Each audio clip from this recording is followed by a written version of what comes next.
Hai semuanya, kali ini kita akan belajar mengenai materi morfologi daun.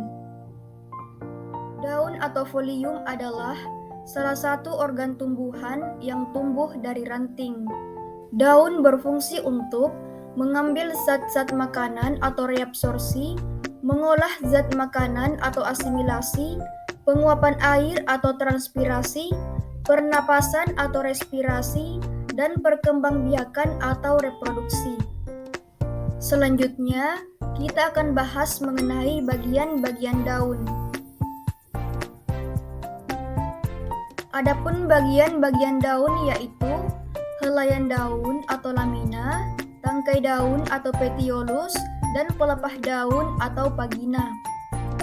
Berdasarkan bagian-bagiannya, daun dapat dibedakan menjadi daun lengkap dan daun tidak lengkap. Daun lengkap adalah daun yang memiliki struktur daun pada bagian luar yang terdiri dari pelepah daun, tangkai daun, dan helaian daun. Sedangkan daun yang tidak lengkap adalah daun yang tidak memiliki salah satu bagian-bagian daun yang telah saya sebutkan sebelumnya. Nah, untuk lebih jelasnya, kita lihat pada gambar berikutnya. Berikut adalah contoh gambar antara daun lengkap dan daun tidak lengkap. Pada gambar pertama, merupakan daun lengkap karena memiliki helaian daun, tangkai daun, dan pelepah daun. Sedangkan untuk gambar kedua, merupakan daun yang tidak lengkap karena hanya memiliki helaian daun dan tangkai daun. Jadi, pada gambar kedua ini tidak memiliki salah satu bagian daun. Selanjutnya, kita akan bahas mengenai pertulangan daun. Nah, perhatikan gambarnya dan lihat tanda panahnya. Nah, di sini ada ibu tulang daun, tulang cabang tingkat 1, tulang cabang tingkat 2, dan urat-urat daun. Adapun jenis-jenis pertulangan daun yaitu sejajar atau rectinerpis, menyirip atau peninerpis, menjari atau palminerpis, dan melengkung atau serpinerpis. Nah, untuk lebih jelasnya, saya akan berikan contoh untuk setiap jenis pertulangan daun.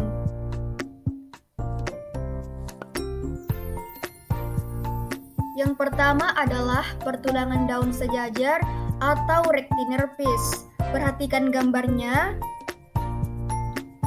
Daun-daun yang bertulang sejajar atau bertulang lurus biasanya terdapat pada daun-daun, bangun garis ataupun bangun pita yang mempunyai satu tulang di tengah yang besar yang membujur pada daun. Sedangkan tulang-tulang lainnya jelas lebih kecil dan nampaknya semua mempunyai arah yang sejajar dengan ibu tulang daun.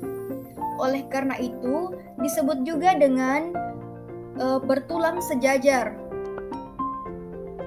Selanjutnya adalah pertulangan daun yang menyirip atau peninerpis. Perhatikan gambarnya. Daun-daun yang bertulang menyirip mempunyai satu ibu tulang daun yang berjalan dari pangkal ke ujung dan merupakan terusan dari tangkai daun.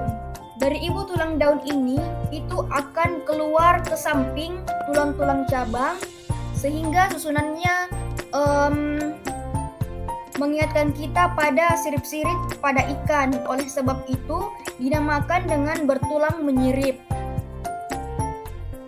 Selanjutnya adalah pertulangan daun yang menjari atau palminerpis. Perhatikan dengan baik gambarnya. Daun-daun yang bertulang menjari yaitu dari ujung tangkai daun keluar beberapa tulang yang memencar, memperlihatkan susunan seperti jari-jari pada tangan. Jumlah tulang ini lazimnya gasal, di mana yang tengah paling besar dan paling panjang, sedangkan yang mengarah ke samping akan semakin pendek. Selanjutnya adalah pertulangan daun yang melengkung atau disebut juga dengan serpinerpis. Perhatikan dengan baik gambarnya. Daun-daun yang bertulang melengkung mempunyai beberapa tulang yang besar, satu di tengah yaitu yang paling besar, sedangkan lainnya mengikuti jalannya tepi daun. Jadi, semula memencar, kemudian kembali menuju ke satu arah yaitu ke ujung daun. Sehingga, selain tulang yang di tengah, semua tulang-tulangnya kelihatan melengkung. Selanjutnya, kita akan bahas mengenai bentuk-bentuk daun. Nah, perhatikan gambarnya. Di sini terdapat beberapa gambar bentuk-bentuk daun. Gambar bagian A ini merupakan bentuk daun yang bulat. Kemudian, antara gambar A dan gambar B ini merupakan daun bangun perisai. Kemudian, bagian C ini adalah daun jorong. Kemudian bagian D adalah daun memanjang dan bagian E adalah daun bangun lancet. Selanjutnya kita akan bahas mengenai pangkal daun atau basis foli. Pangkal daun adalah bagian yang dekat dengan tangkai daun. Adapun bentuk-bentuk pangkal daun yaitu runcing atau akutus, terdapat pada daun bangun memanjang, lancet, dan belah ketupat. Kemudian, meruncing atau acuminatus, terdapat pada daun bangun bulat telur sungsang dan sudip.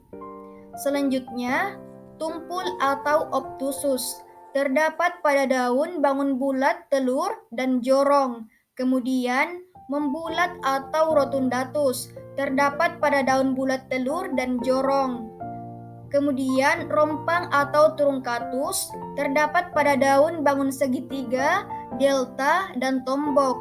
Dan terakhir adalah berlekuk atau emarginatus, terdapat pada daun bangun jantung dan ginjal. Nah, untuk lebih jelasnya, kita lihat pada gambar berikut. Perhatikan, gambar A ini merupakan bentuk pangkal daun yang runcing, bagian B meruncing, bagian C tumpul, bagian D membulat, bagian E rata, dan bagian F berlekuk. Selanjutnya kita akan bahas mengenai tepi daun atau margofoli.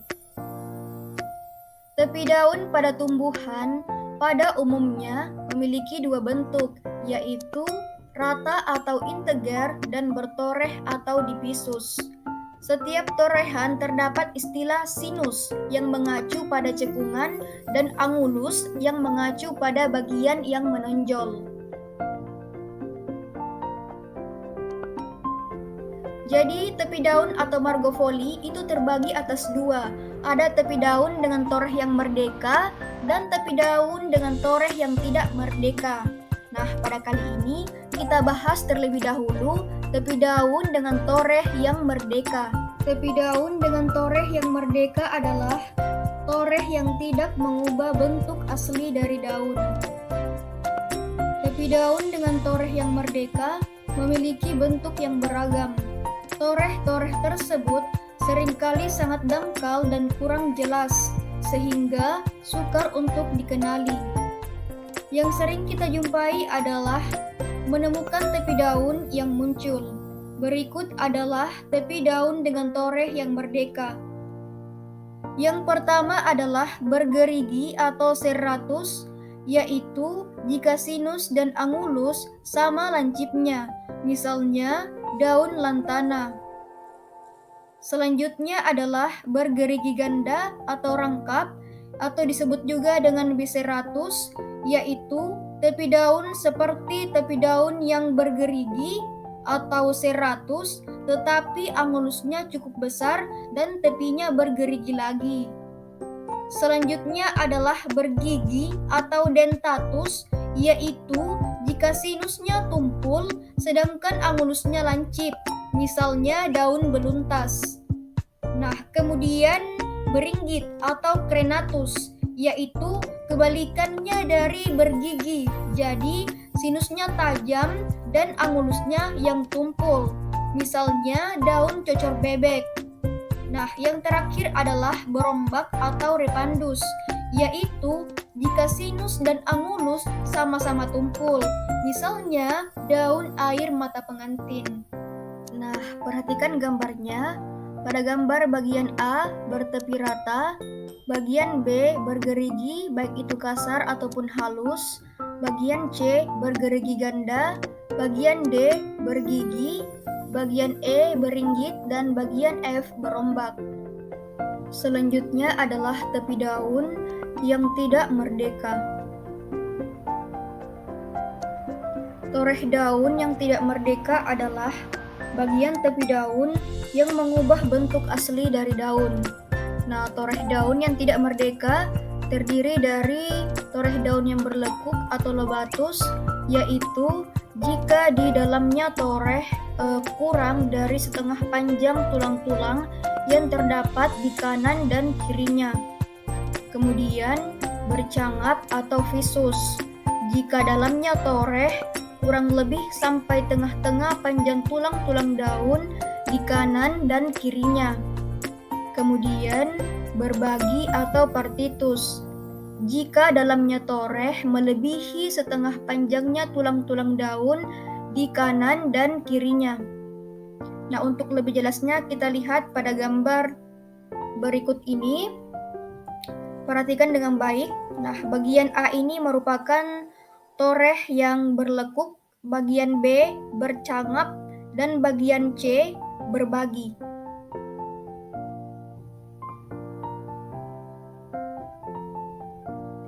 Kombinasi antara sifat toreh dan susunan tulang daun dapat dibagi menjadi sebagai berikut. Yang pertama ada berlekuk menyirip atau pinnatilobus, yaitu jika tepi berlekuk mengikuti susunan tulang daun yang menyirip, misalnya daun terong. Yang kedua, bercangap menyirip atau pinnatifidus, yaitu tepi bercangap sedangkan daunnya mempunyai susunan tulang yang menyirip, misalnya daun keluih. Yang ketiga, berbagi menyirip atau pinnatipartitus, yaitu tepi berbagi dengan susunan tulang yang menyirip, misalnya daun kenikir. Yang keempat, berlekuk menjari atau palmatilobus, yaitu tepi berlekuk, susunan tulang menjari, misalnya pada daun jarak pagar. Yang kelima, bercangap menjari atau palmatifidus, yaitu jika tepinya bercangap sedangkan susunan tulangnya menjari, misalnya daun jarak. Nah, yang terakhir adalah berbagi menjari atau palmatipartitus, yaitu ketika tepi berbagi sedangkan daunnya mempunyai susunan tulang yang menjari, misalnya daun ketela pohon.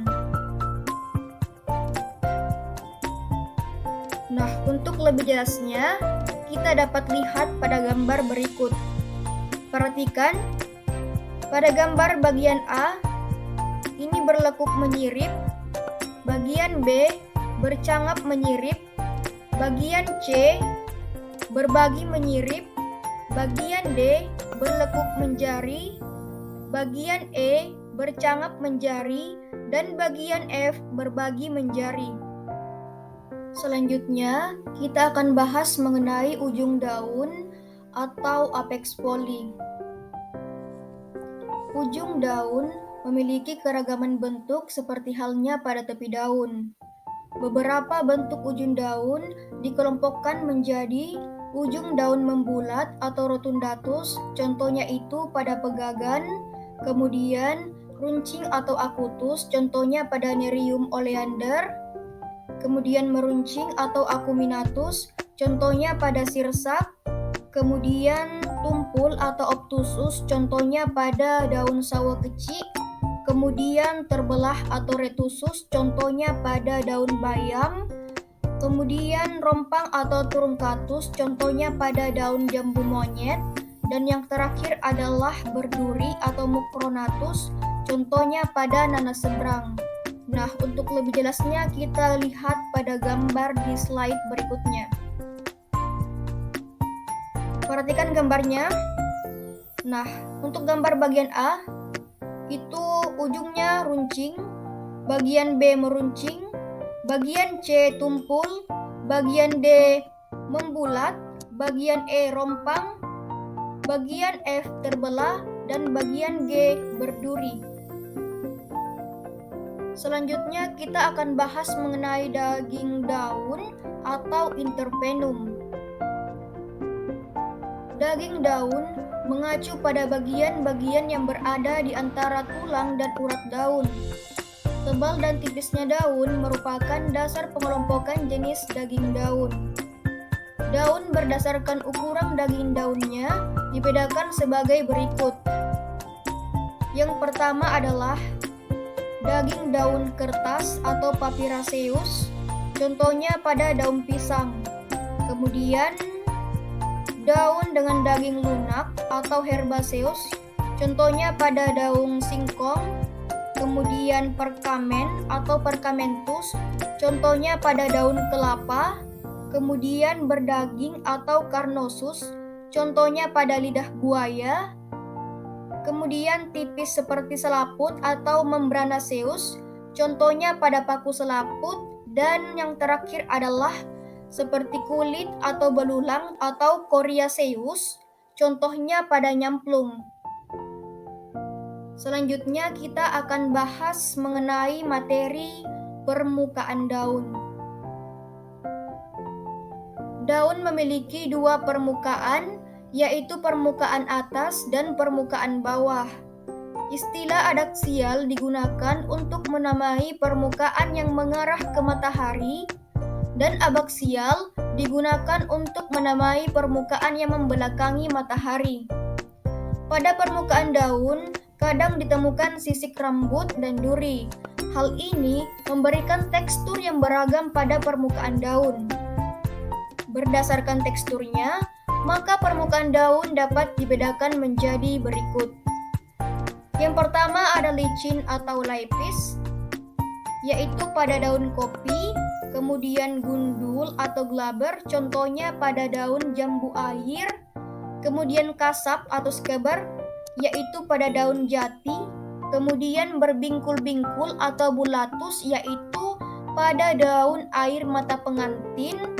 Kemudian berbulu atau pilosus, yaitu contohnya pada daun gadung. Kemudian berbulu kasar atau hispidus, contohnya pada daun beludru. Kemudian berbulu halus atau pilosus, contohnya pada daun tembakau. Kemudian bersisik atau lepidus, contohnya pada daun durian. Dan yang terakhir adalah berkerut atau rugosus, contohnya pada daun pecut kuda. Nah, untuk materi morfologi daun itu selesai sampai sini. Nah, mengenai morfologi akar, batang, dan bunga, kita akan bahas pada video berikutnya.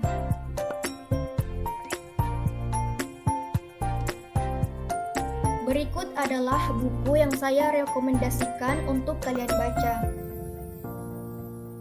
Kalau kalian ingin tahu lebih jelas mengenai morfologi daun, kalian bisa baca pada buku ini atau kalian juga bisa baca dari sumber-sumber lainnya, misalnya dari internet, namun pastikan datanya valid ya.